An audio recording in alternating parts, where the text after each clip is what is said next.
Guys, hello, this is Dr. Quarter Fix. Today we have a Mercedes M500, and the issue we're having this car, the complaint was the AC shuts down randomly.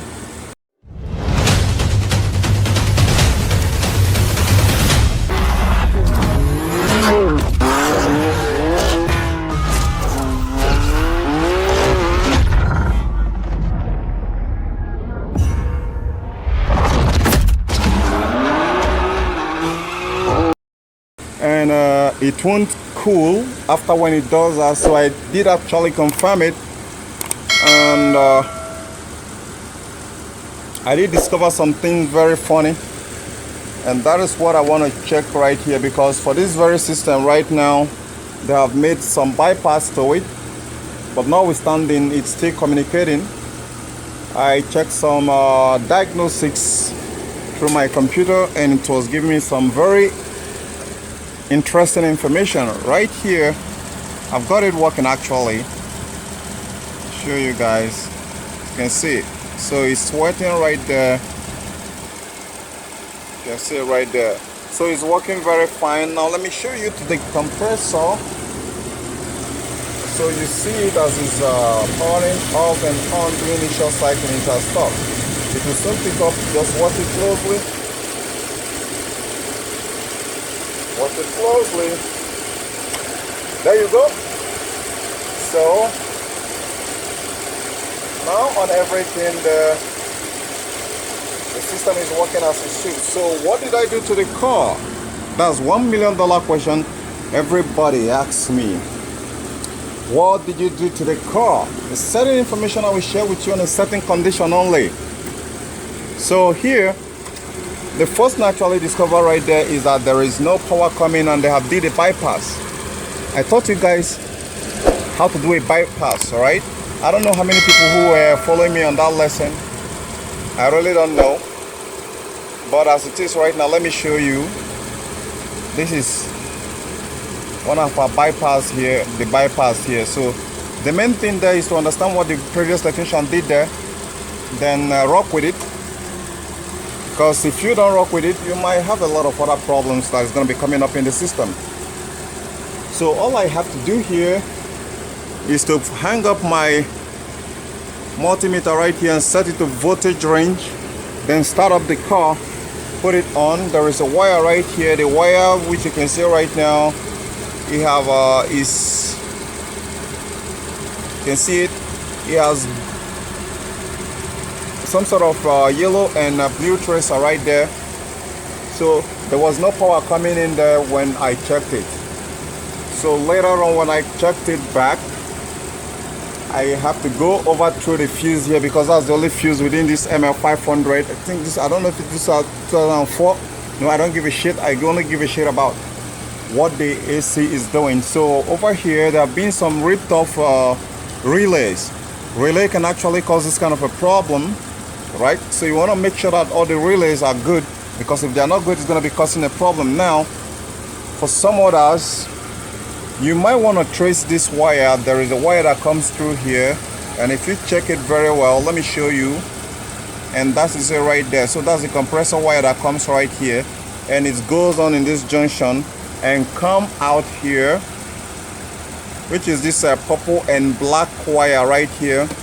So if you trace it, it's also going back right into the circuit board inside, maybe the climatronics, I don't know. I don't want to follow it right there, but my major concern is the connection here could be loosed, and if it is loose, it's going to be creating that problem, intermittent cooling.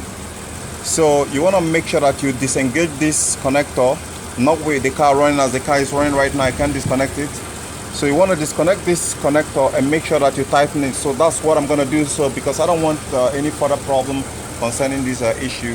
So I'm going to unhook this clip right now, show you. It's actually number 6 right there. That is number 6, as you can see right here.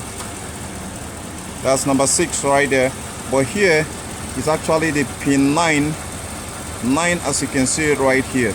So that's number 9 right there, and it's number 6 right here. So that is purple with a black tracer.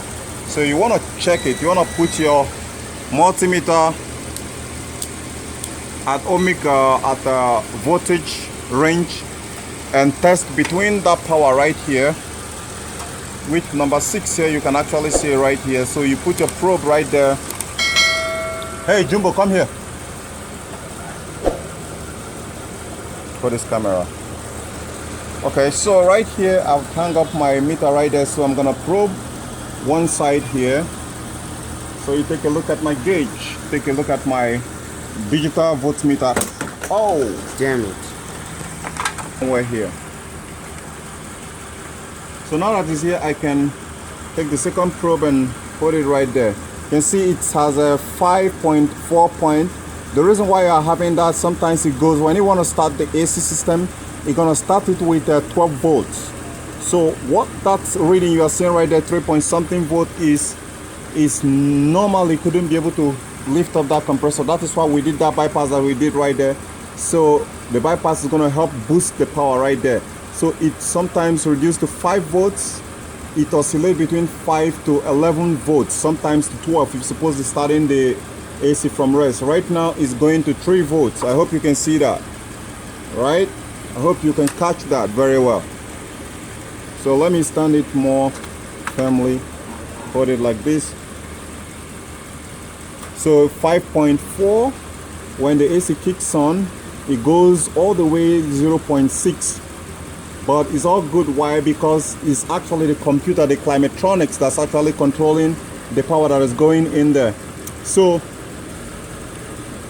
if suppose yours is not sending any power to the compressor, the way this one is sending power to the compressor, as you can see right now, then you want to focus on this wire right here, this purple, this pink and with a black tracer right there. You want to trace it to wherever it goes. If it goes to Alabama, you follow it. If it goes to California, there you go, you follow it. I don't care wherever it runs to. If it goes to India, oh, that's very lovely, you follow it to India and find it wherever it is, then find whatever happens to it. Now, one of the most important thing you have to understand on my own fixing tips here, you have to disconnect this. Let me get to disconnect it. Let me shut the car down and come back to disconnect it.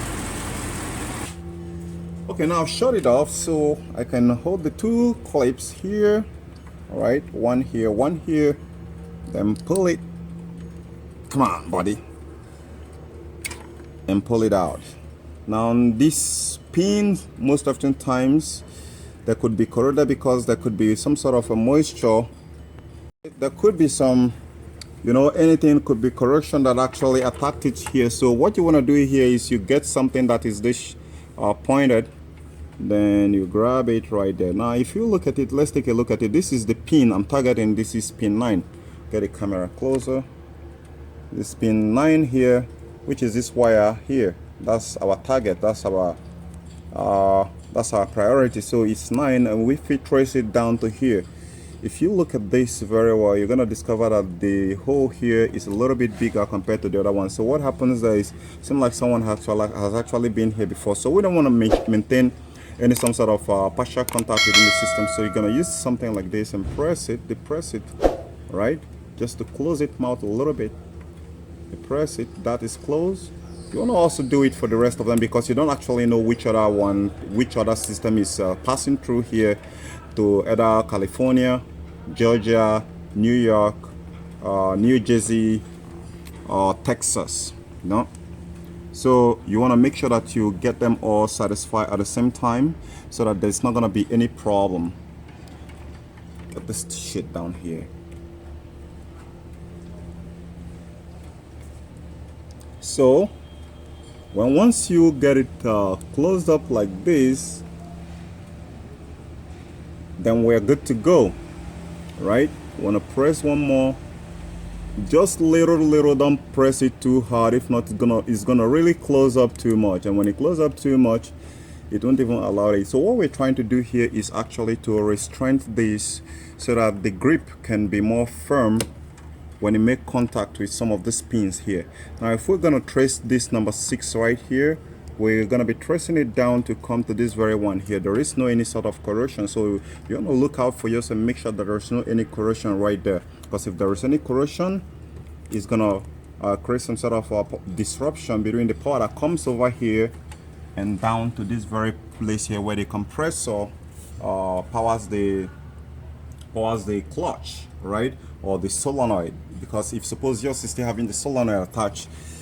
So now the relays should be fine. Maybe you have to get if you look very carefully, this relay right here is burnt. It's a little bit burnt. This one is also burnt, so I'm going to be trying to get another 2 relays to replace this, so I don't have to have any hiccup or any comebacks or some sort of downtime for my customers. So if you're done doing it, then you can simply slide it back as it is. You should clip and make a noise, and you're done. Now you put it back. You put the shit back where you get it out from. Right here, this one should be out. It has a position right here, and it stays right there. Right? So you're gonna pin it exactly the same way it is so that it doesn't move an inch. Then pretty much you're done. By this, I am confident that the power that's going up there, like I showed you previously, is gonna be constant and there's not gonna be any further interruption, and that should be able to fix this intermittent cooling on this ML500 Mercedes. So guys, now that you know how to solve ML problem that wouldn't power up the compressor, there's no power coming to the compressor and the fan is rolling, give me a thumbs up, subscribe to my channel, and I gotta catch you guys later. Don't be an asshole. Later guys, bye bye bye.